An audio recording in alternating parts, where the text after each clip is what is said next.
हरि ओम अन्तः प्रविश्य मम वाचमिमां प्रसुप्तां सञ्जीवयत्यखिलशक्तिधरस्वधाम्ना अन्यास्तहस्तचरणश्रवणत्वगादीन् प्राणन्नमो भगवते पुरुषाय तुभ्यम्। धर्मानुरागी सज्जन में मातृशक्ति परमात्मा की असीम कृपा से हमें सत्य का लाभ मिला है। अब आज का अध्याय है कर्माख्यान। कर्माख्यानम श्लोक नंबर 371। कर्म जो हम करते हैं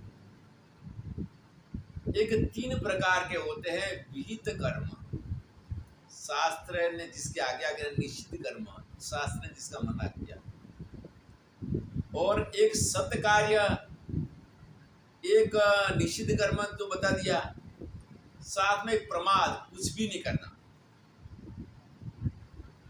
तो ये करके कर्म का प्रभाव ऐसा है कि कर्म करने वाले को चाहे इच्छा हो या ना हो, इसका फल इसको मिलेगा। जैसे चोरी करने वाला व्यक्ति कभी फल की इच्छा नहीं रखता, क्योंकि चोरी का फल तो वहां पर दंड है, फिर भी मिलता है। वैसे मुक्ति को प्राप्त करने वाला व्यक्ति निष्काम कर्म करने से फल की इच्छा नहीं करता, पर जब तक इसके अंदर दृढ़ अपरोक्ष ज्ञान न हो जाए, इसकी शेष भी कोई वासना रह जाएगा, तो इसका पुनर्जन्म होता है, और पुनर्जन्म होने पर कर्म का फल भी इसको मिलता है।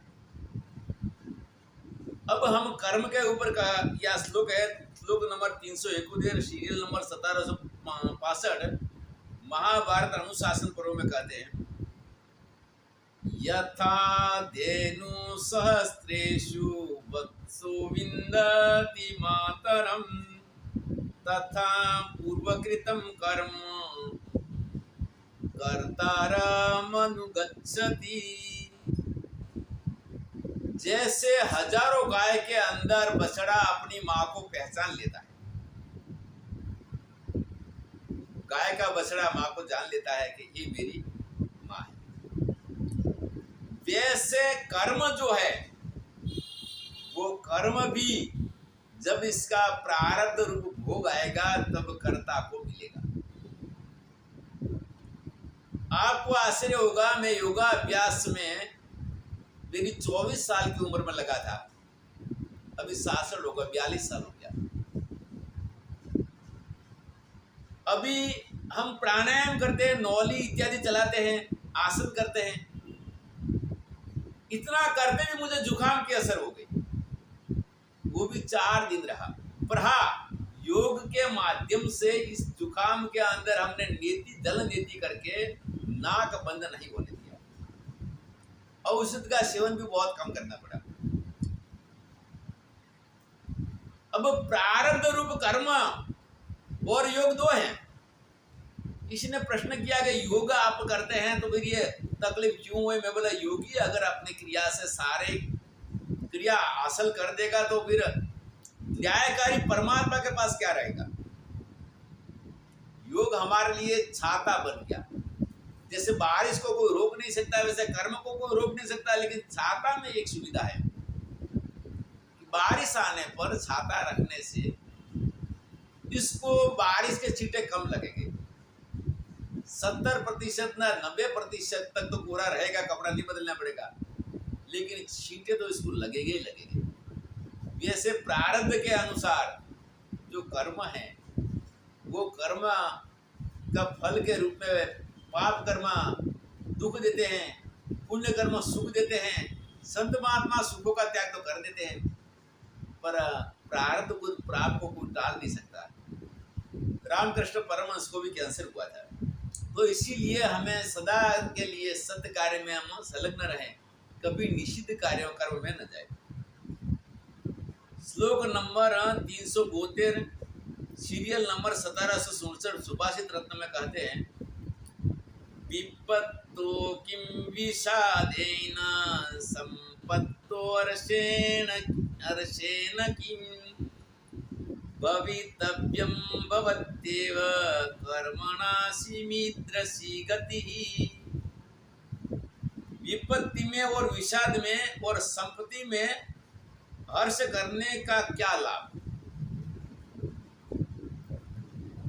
हर्ष और सुख दोनों करने का कोई लाभ नहीं है। जो प्रारब्ध में होगा वो होके ही रहेगा।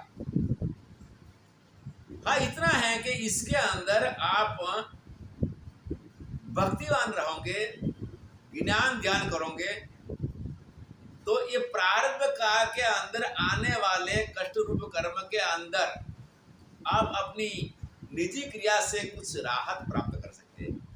जैसे हमने दृष्टांत दिया कि हमने सर्दी होने पर नाक हमारे बंद नहीं हुए, दवाई कम लेनी पड़ी। तो इसी प्रकार से तीव्र मंद प्रारब्ध जो है वो पुरुषार्थ के द्वारा आप दबा सकते हैं, नष्ट नहीं कर सकते। तीव्रतर होता है, वो कभी बदलता नहीं। तो क्योंकि कर्म की ऐसी गति है, वो होना है, होके ही रहेगा। श्लोक नंबर 373 सीरियल नंबर 1575 महाभारत शांति पर्व में कहते हैं, प्रायेण श्रीमतां लोके भोक्तुं शक्तिर्न विद्यते कष्टान्यपि हि दीर्यन्ते दारिद्राणां च सर्वशः। महाभारत शांति पर्व के अंदर कहते हैं, प्रायेण श्रीमतां लोके, संसार के अंदर धनवान लोग हैं, वो भोग शक्ति से हीन देखे जाते हैं, क्योंकि उनका शरीर इतना कसा हुआ नहीं होता है, आरामदारी वाला होता है। और जो दरिद्र है, क्योंकि उनको बेचारे को मजदूरी करना पड़ता है, बिना मजदूरी उनका भरण पोषण नहीं है। वो मजदूर लोग हैं, इतनी वहां मजदूरी करने से उनको जो भी खाएंगे वो सारा पच जाएगा। इसीलिए वहां पर सख्त काम करने वाले के लिए भगवान ने इतनी सुविधा दिया, और आरामदारी वाले के लिए इस प्रकार की सुविधा नहीं दिया है। तो ये करके अपने कर्म के अनुसार किसी को गरीबी या समृद्धि आ जाए, परंतु शरीर छूटने के बाद में तो वर्तमान कर्म के ही फल आगे भोगना होगा। श्लोक नंबर 374 सीरियल नंबर 1776 शिव पुराण के अंदर कहते हैं, असता क्रियते कर्म रुदता परिभुज्यते सुखं च जायते तेन दुखं तेनेव जायते। हंसते हंसते कर्म करते हैं और कष्ट आने पर फिर रोते रोते इसको भोगना पड़ता है। क्यों? कर्म करते समय व्यक्ति सावधान रहे कि ये कर्म शास्त्र विहित है या निषिद्ध है। इसीलिए हंसते हंसते कर्म करे और रोते रोते भोगना होता है, और उसका फल रोकर भोगना पड़ता है। ये करके सुखं च जायते तेन दुखं च तेनेव जायते। इसीलिए कर्म है, शुभ सत्कर्म का सुख मिलता है और पाप कर्म का दुख मिलता है। जैसा कर्म है वैसा इसको फल है, और वैसी इसकी गति है। श्लोक नंबर 375 सीरियल नंबर 1784